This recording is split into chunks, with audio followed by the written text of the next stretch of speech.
اصلی که اینا دارن مسئله امام زمان. همین آقای ترامپ حالا رهبری رو تهدید کرد. حالا توی امروز شنیدم که مثلا مسخره هم کرده، ادا هم در آورده که مثلا ایشون دیگه آخرای کارشه.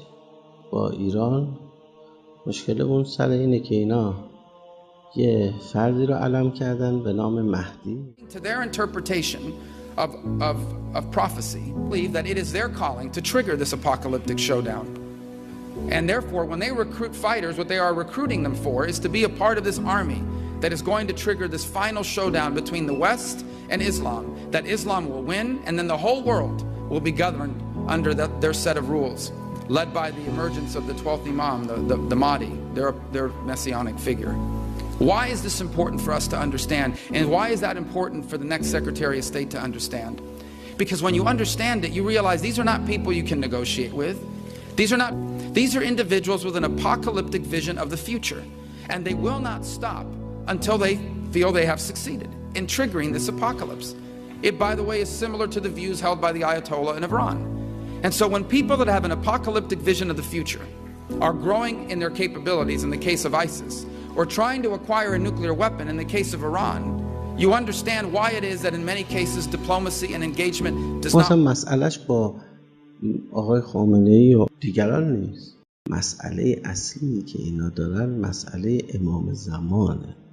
بیش از آن که بنده و شما راجع به امام زمان اطلاع کسب کرده باشیم و در پی کسب اطلاع باشیم، اونا در پی کسب اطلاع. چرا؟ چون میدونن که مسئله حقیه. چرا؟ چون در کتب خودشون آمده. ولقد کتبنا فی الزبور من بعد الذکر.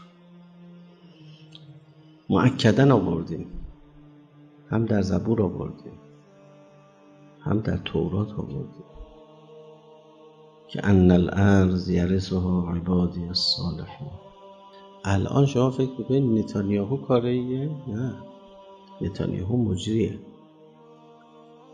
نقشه توسط افراد پشت پرده، خاخام‌هایی که ریز به ریز هم کتاب‌های یهودی رو مطالعه میکنن، هم کتاب‌های ما رو.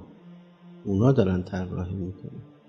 جنگ اعتقاده، جنگ آخرالزمانه. به همین خاطره که طرح آخرالزمان ریخته شده که برخورد تمدن‌ها باشه که